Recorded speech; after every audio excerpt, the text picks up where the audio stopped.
Welcome back, Outlaws. On today's episode, we're going to be doing a Lichtenberg fractal burn on a teak bowl, so stay tuned. Safety is always our number one priority here at the Outlaws Workshop. Always remember to wear your dust mask or respirator.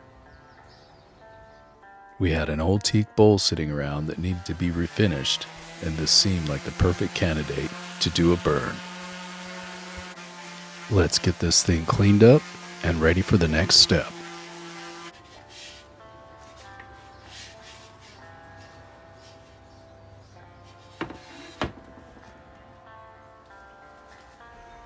I mixed up an electrolyte solution with 1 part baking soda, which is 1 tablespoon to 1 cup of water.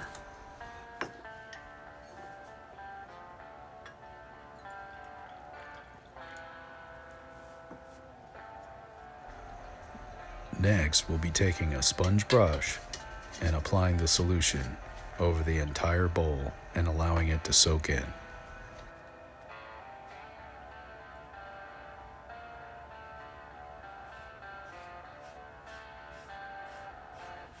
By applying the solution to the surface, it will become conductive, allowing us to burn lightning patterns into the wood. This process of burning these figures is called the Lichtenberg process. It was discovered by German physicist Georg Christoph Lichtenberg. The first Lichtenberg figures were actually 2-dimensional dust figures that formed when dust in the air settled on the surface of electrically charged plates of resin in the laboratory. A word of caution is advised at this point. If you're not comfortable with working around electricity, then this is not the hobby for you. Several deaths occur every year while using these devices. I will be using 10,000 to 15,000 volts to create these patterns in the wood. So sit back, grab your favorite beverage, and let's burn a bowl.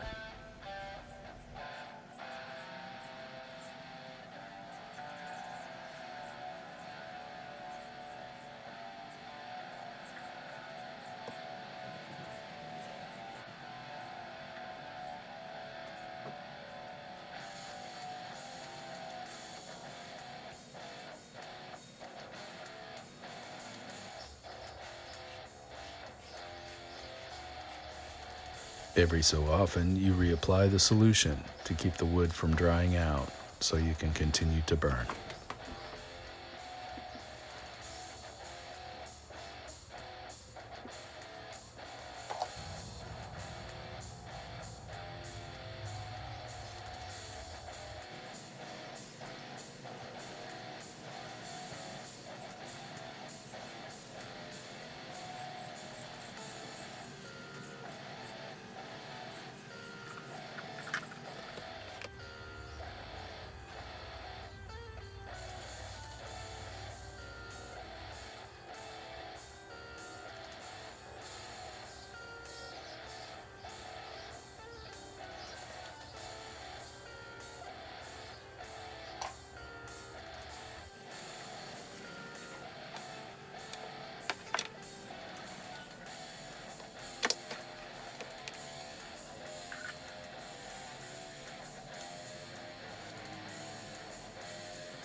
As you can see here, the current always pushes the patterns towards one another. If you let them join and burn for a while, the channel will get deep and give you good detail.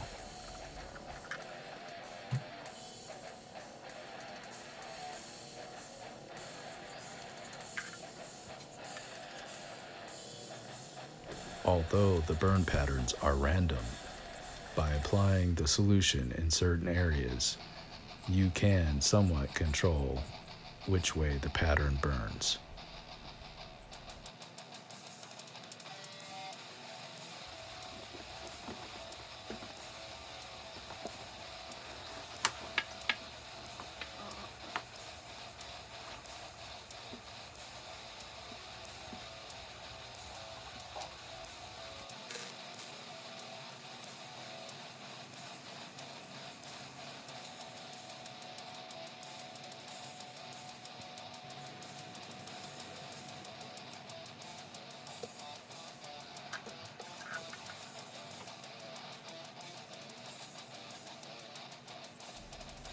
As you can see here, I'm moving the probes around so I don't burn too deep in one area.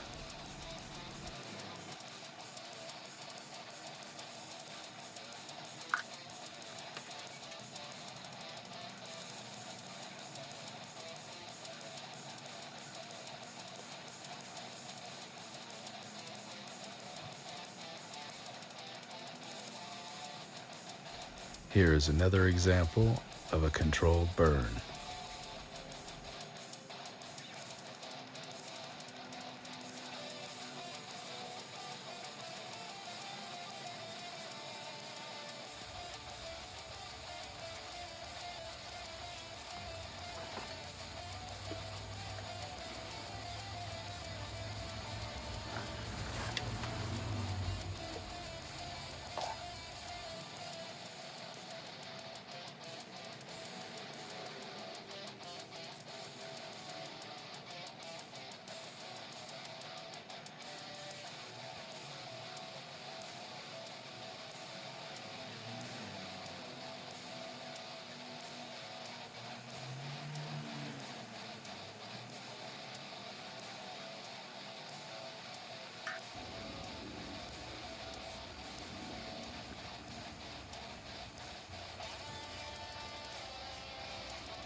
Let's give it the quick once over and make sure we get all the areas burned that we want to get burned.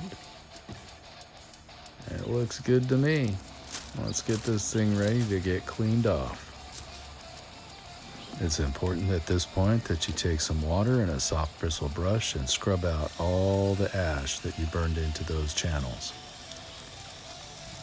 If you try to do this dry without water, it will just smear and stain the wood.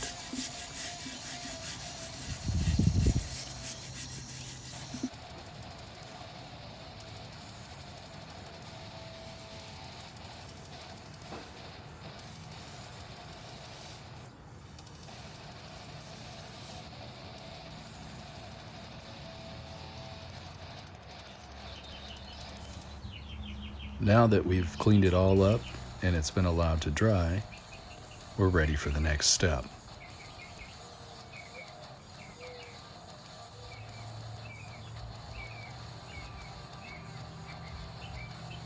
We're going to be applying some teak oil with a soft cloth to protect the wood and keep it from drying out.